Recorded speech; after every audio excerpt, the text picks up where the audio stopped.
महाराष्ट्रामध्ये लोकसभा निवडणुकीत भाजपचा दारुण पराभव झाला। 23 जागांवरती असणारी भाजप 9 जागांवरती आली। प्रामुख्याने मराठवाड्यामध्ये 3 जागा भाजपला गमवाव्या लागल्या आणि त्या 3 जागांमधली महत्त्वाची आणि मोठी जागा बीड लोकसभा मतदारसंघ।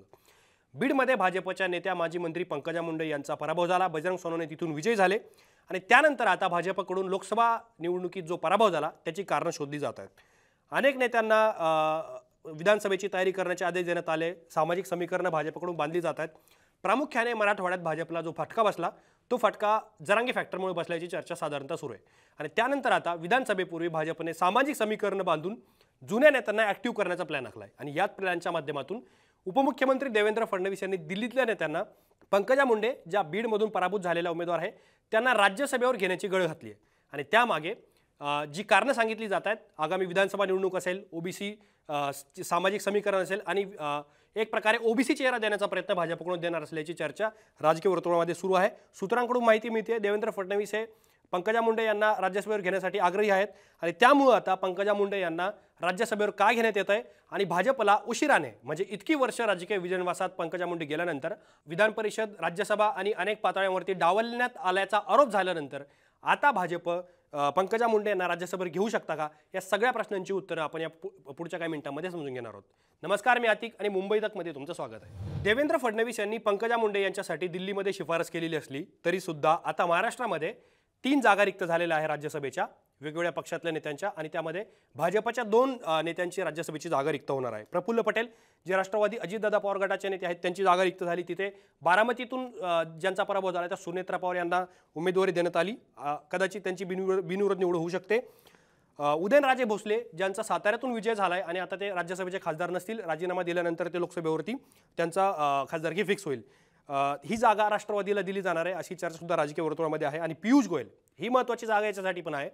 उत्तर मुंबईतून पियुष गोयल हे विजयी झाले आणि त्यांच्या राज्यसभेची अद्याप 4 वर्षांची टर्म बाकी आहे आणि याच टर्मवरती पंकजा मुंडे यांना घेतलं जाणार असल्याची चर्चा आहे। दिल्लीमध्ये जी सूत्रांकडून माहिती आम्हाला मिळाली त्यामध्ये देवेंद्र फडणवीस यांनी पियुष गोयल यांची जी उरलेली 4 वर्षाची टर्म आहे तिथे पंकजा मुंडेंना अकोमोडेट करून कुठेतरी मराठवाड्यामध्ये सामाजिक, जातीय आणि एक प्रकारे राजकीय समीकरण बांधण्याचा प्रयत्न केल्याचं आपल्याला समजतं।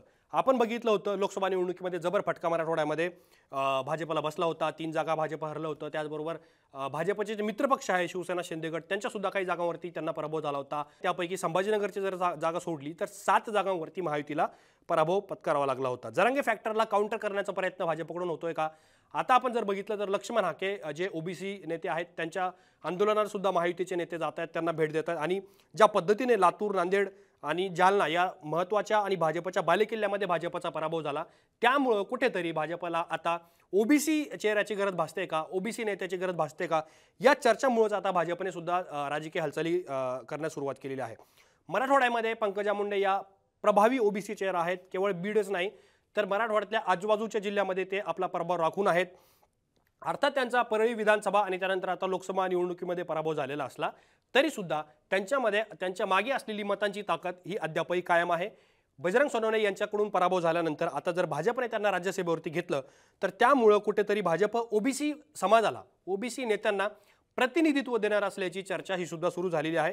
भाजपचा तसा प्रयत्न सुद्धा असू शकतो। 2024च्या लोकसभा निवडणुकीपूर्वी भाजपने अनेक समाजातल्या वेगवेगळ्या नेत्यांना सोबत घेतलेलं होतं। अशोक चव्हाण सुद्धा नांदेडमध्ये भाजपमध्ये त्यांनी प्रवेश केला आणि त्यानंतर सुद्धा भाजपमध्ये बदलाचे वारे आपल्याला पाहायला मिळालेलं होतं आणि आता बीडमध्ये राज्यसभेवर घेऊन पंकजा मुंडे यांना ताकद देण्याचा प्रयत्न हा भाजपकडून होत आहे।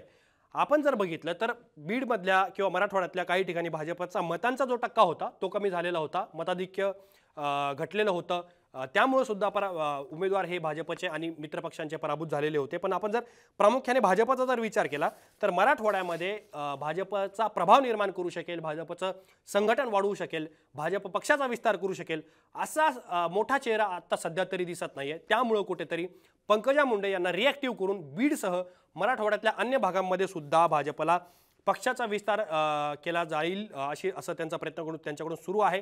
पियुष गोयल आता लोकसभेवर निवडून आले, ते ज्यावेळेस राजीनामा देतील आणि पंकजा मुंडे यांच्या देवेंद्र फडणवीस यांनी जी शिफारस केली त्यांच्या शिफारसीला जर दिल्लीतल्या नेत्यांनी हिरवा कंदील दिला तर पंकजा मुंडे या राज्यसभेवरती जातील आधीच मराठवाड्यातून भागवत कराड आहेत, अशोक चव्हाण आहेत, अजित गोपछडे आहेत आणि आता पंकजा मुंडे यांना राज्यसभेवर जर घेतलं तर एक प्रकारे भाजप राज्यसभेवर पाठवलेल्या नेत्यांच्या माध्यमातून मराठवाड्यामध्ये प्रभाव निर्माण करून आपली ताकद वाढवू शकेल का आणि याचा विधानसभेला भाजपला किती फायदा होईल याबद्दल तुम्हाला काय वाटतं हे आम्हाला कमेंट बॉक्समध्ये नक्की कळवा। असेच माहितीपूर्ण व्हिडिओ पाहण्यासाठी मुंबई तकच्या YouTube चॅनलला सबस्क्राइब करायला विसरू नका।